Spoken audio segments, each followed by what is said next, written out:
ফেসবুকে আমি video upload করলে আমার ভিডিওতে হাজার হাজার লক্ষ লক্ষ ভিউজ আসে, কিন্তু আপনি ভিডিও আপলোড করলে আপনার ভিডিওতে 500 1000 ভিউজ এসে আটকে যায়, আপনার ভিডিওতে ভিউ আসে না।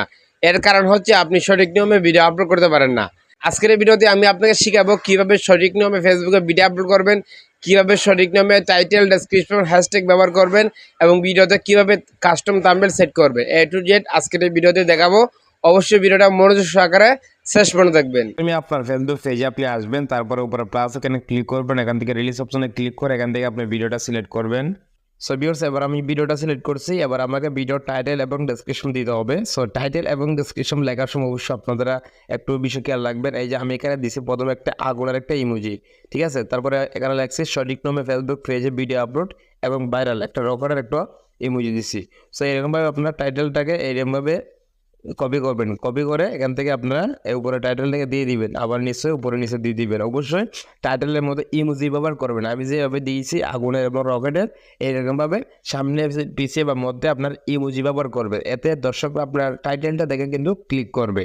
সো ভিউয়ার্স, এবার আপনার ভিডিওতে সঠিক কয়েকটা হ্যাশট্যাগ ব্যবহার করতে হবে। আমি আপনাকে পরামর্শ দেবো 5 থেকে 6টা হ্যাশট্যাগ আপনি ব্যবহার করবেন। এই যে প্রথমে আপনার ফেসবুক পেজের নাম দিয়ে একটা হ্যাশট্যাগ দিবেন, রিলিজ, ভাইরাল, মনিটাইজেশন বা আর্ন মানি, আপনি যে ক্যাটাগরি ভিডিও আপলোড করছেন সেই ক্যাটাগরি 4 থেকে 5টা হ্যাশট্যাগ আপনি দিয়ে দিবেন। এবার আপনার ভিডিওতে ভিউজ বেশি পাওয়ার জন্য আপনার ভিডিওতে একটা থাম্বনেল, কাস্টম থাম্বনেল সেট করতে হবে। এই যে এখানে দেখতে পাচ্ছেন ফটোর মধ্যে একটা আইকন, এখানে যদি আপনি ক্লিক করেন দেখতে পাচ্ছেন লেখা আছে add from gallery. So add from গ্যালারিতে আমি ক্লিক করে দিচ্ছি। ক্লিক করবার এখান থেকে আমাকে একটা কাস্টম থাম্বনেল অ্যাড করতে হবে। এই যে দেখতে পাচ্ছেন আমার কিন্তু আগে থেকে থাম্বনেলগুলো তৈরি করা, আপনাকে অবশ্যই আগে থেকে থাম্বনেল তৈরি করার সিলেক্ট করে রাখতে হবে। সো জাস্ট আমি এখান থেকে একটা থাম্বনেল দিয়ে দিচ্ছি আপনাদেরকে দেখানোর জন্য। দেখতে পাচ্ছেন এইরকমভাবে কিন্তু মানুষের সামনে আমার ভিডিওটা শো করবে, আর এই থাম্বনেলটা দেখে কিন্তু অনেকে আমার ভিডিওতে ক্লিক করবে, আমার ভিডিওতে ভিউজ আসার বেশি চান্স থাকবে।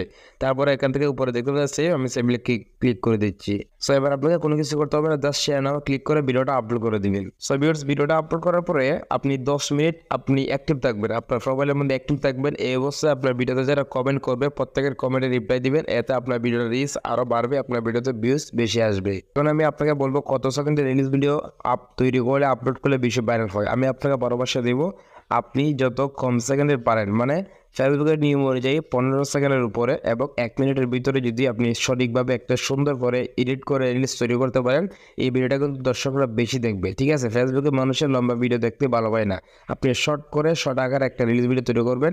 আমি আপনাকে পরামর্শ দেবো 1 থেকে 1.5 মিনিটের মধ্যে আপনার রিলিজ ভিডিওটা সম্পূর্ণ করে ফেলবেন। এখন আমি আপনাকে বলবো কোন সময় ভিডিও আপলোড করলে বেশি ভিউ আসে। আমি আপনাকে পরামর্শ দেবো, আমি নিজেও করি, রাত্রে 7টা থেকে 8টার মধ্যে আপনারা সবসময় ভিডিও আপলোড করবেন। আপনাকে প্রতিদিন 3টা 4টা ভিডিও আপলোড করার কোনো রকম প্রয়োজন নাই, প্রতিদিন একটা করে ভিডিও আপলোড করবেন। 7টা থেকে 8টার মধ্যে আপনারা ভিডিওটা আপলোড করবেন। এই সময় কিন্তু বাংলাদেশের মানুষ বেশি অ্যাক্টিভ থাকে, এই সময় ভিডিও আপলোড করলে আপনার ভিডিওতে ভিউজ একটু তুলনামূলকভাবে বেশি আসবে।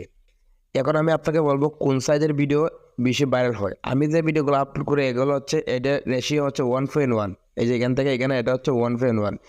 আমি কিন্তু লং ভিডিও আপলোড করি, মানে বেশি সেকেন্ডের। আমার ভিডিওতে দেখতে পাচ্ছি একটা কাস্টম থাম্বনেল থাকে, এই যে থাম্বনেলটা এটা কিন্তু 1:1 রেশিও। তো আমি আপনাকে পরামর্শ দেবো আপনি যদি লং ভিডিও আপলোড করেন তাহলে 1:1 এই রেশিও আপলোড করবেন, আর যদি রিলস আপলোড করেন তাহলে 9:60, মানে টিকটকের যে সাইজ আছে আর কি, টিকটক ভিডিও যে সাইজ আছে, রিলস ভিডিও যে সাইজ আছে লম্বাটা, একদম লম্বাটা আপনারা দিতে পারেন, ঠিক আছে। তো 9:16 এবং 1:1, এই যে 1:1 রেশিও, এই দুইটা রেশিওর মধ্যে আপনারা ভিডিও তৈরি করবেন। এটা হচ্ছে ফেসবুকে ভিডিও আপলোড করার সঠিক সাইজ। আশা করি আপনারা বুঝতে পেরেছেন। এই ছিল আজকের ভিডিও। আপনারা যদি ভিডিওটা দেখে কোনো কিছু শিখতে পারেন অবশ্যই ভিডিওটা লাইক কমেন্ট শেয়ার করবেন। অন্য কিছু জানতে চাইলে অবশ্যই কমেন্ট করে জানাবেন।